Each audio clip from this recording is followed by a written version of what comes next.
Assalamualaikum warahmatullahi wabarakatuh.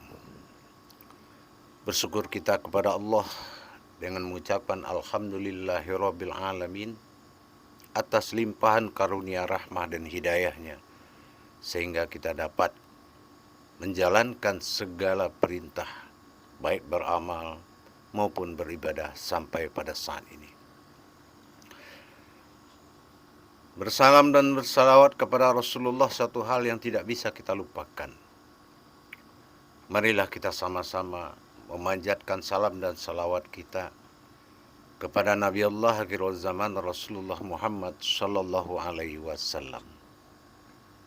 Dengan kalimatul haknya, Allahumma salli ala Sayyidina wa maulana Muhammad wa ala alihi Sayyidina wa maulana Muhammad. Para hadirin, para jemaah yang dirahmati Allah rahimakumullah. Bertemu kembali kita dalam menjalankan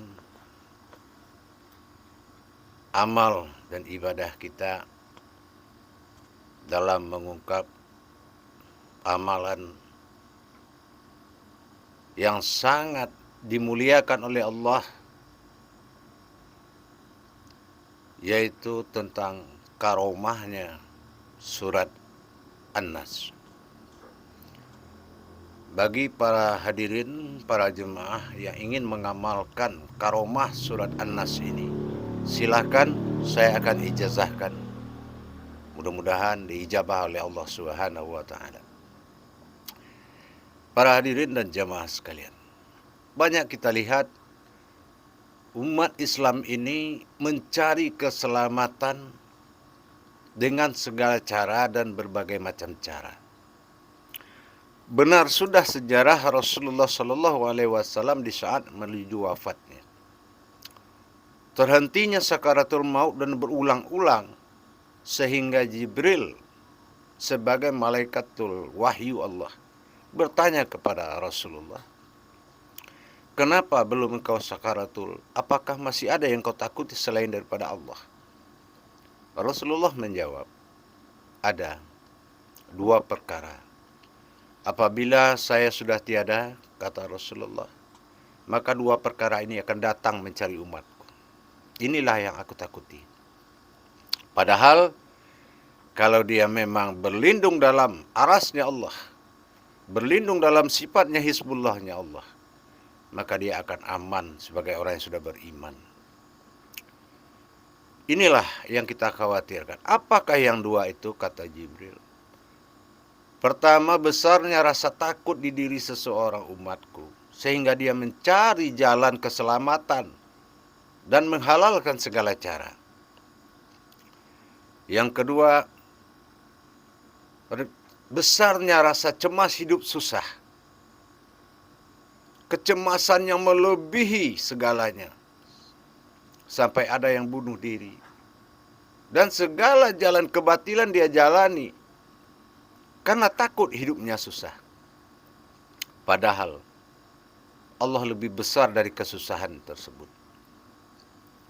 Untuk itu, pada tayangan ini kita akan membuka rahasia tentang karomahnya surat An-Nas.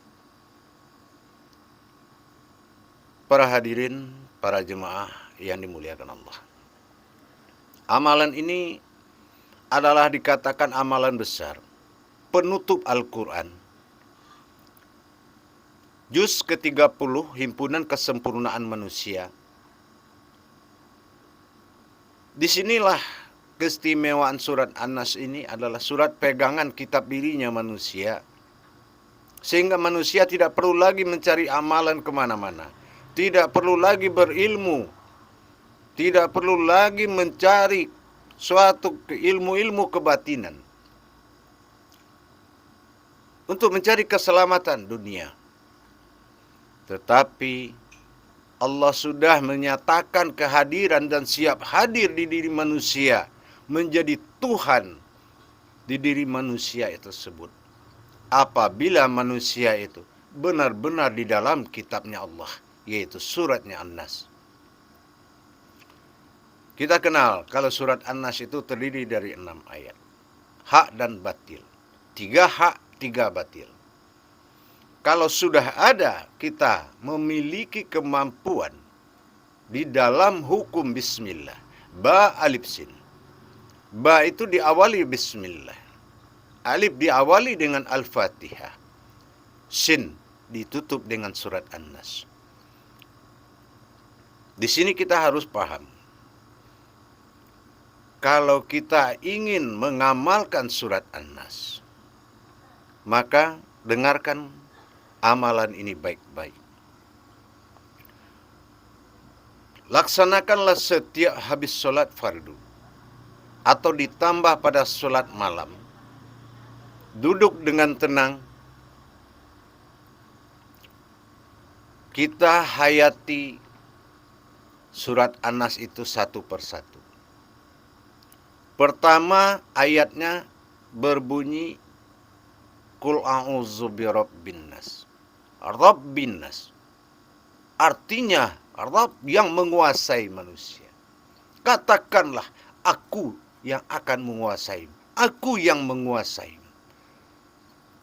Kita siap dikuasai oleh Allah. Mata hati kita di saat membaca itu melihat ke dalam hati batin Allah yang dalam hati kita. Bahwasanya kita akan dikuasai oleh Allah. Qul a'udzu birabbin nas. Kuasailah aku ya Allah. Liputilah aku. Malikin nas. Al-Malik. Bangkitlah ya Allah dari alam batinmu ke diriku ya Allah. Dalam hati kita memaknai Malikin nas dengan kata-kata memohon kebangkitan Allah. Munculnya Al-Malik, sifat maliknya Allah menuju diri kita. Setelah itu kita membaca Ilahin nas dan menjadi Tuhanlah di dalam diriku ya Allah. Baru kita menatap jasad.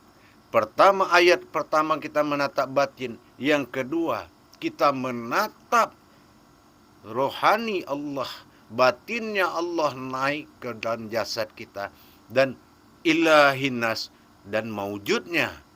Zohirnya Allah ada pada zohirnya kita.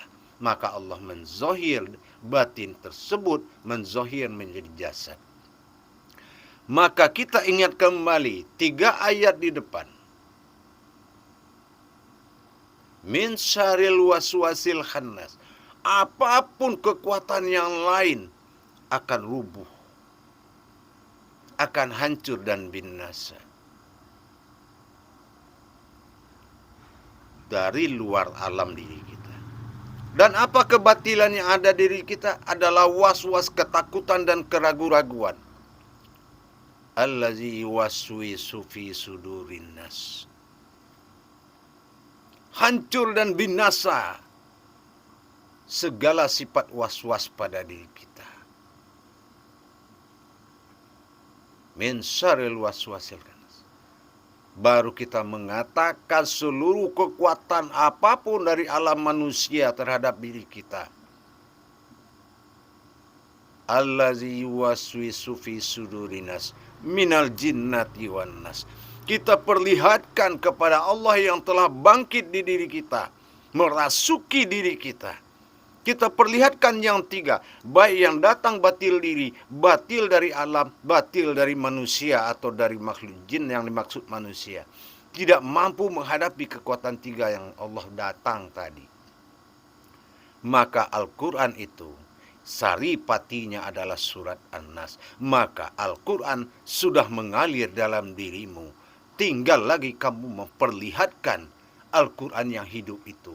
Bergerak kamu, bergeraklah dia. Bergerak dia, bergeraklah kamu. Inilah karomahnya surat Al-Fatihah. Baik kita membantu sesama manusia, berpihak kepada 3 yang benar, dan hancurkan 3 yang batil. Insya Allah. Inilah rahasia surat An-Nas. Dengan menghadirkan diri kita. Menghadirkan Allah menguasai diri kita. Insya Allah kita tidak lagi bersekutu dengan Allah. Tidak lagi memperserikatkan Allah dengan pemahaman kebendaan dan segala macam. tapi kita telah mendirikan kitab diri kita, yaitu surat An-Nas, sebagai umul Al-Quran pada diri kita. Mudah-mudahan amalkanlah, baik mau tidur, selesai beribadah, selalulah dalam penguasaan Allah. Nanti di yaumil akhir, di alam mahsyar, apabila malaikat bertanya, dia tanya, siapa yang menguasai kita? Maka kita jawablah, Allah Subhanahu wa Ta'ala. Kenapa? Ternyata memang selama ini kita memang dalam Rabb-nya Allah. Jadi insya Allah mudah-mudahan para jemaah dan para hadirin amalkanlah dengan yakin, jangan bersandar kepada kekuatan dan segala kekuatan, tapi bersandarlah pada kekuatan Allah yang nyata pada dirimu. Man rabbuka, kata Jibril, kata Munkar dan Nakir, Rabbin nas. Qul a'udzu birabbin nas. Katakanlah, Qul a'udzu birabbin nas. Nah, gitu. Kita sudah dikata kul, katakan. Berarti kita sudah menyatakan kalau Allah menguasai diri kita. Dengan 3 naik yang hak, 3 turun yang batin. Insya Allah itulah karomahnya surat An-Nas. Mudah-mudahan bermanfaat bagi kita. Silakan diamalkan. Saya berikan ijazah, saya hakkan. Insya Allah mabrur adanya. Amin. Jangan lupa beribadah dan sholat. Akhirul kalam, wabillahi taufiq wal hidayah. Wassalamualaikum warahmatullahi wabarakatuh.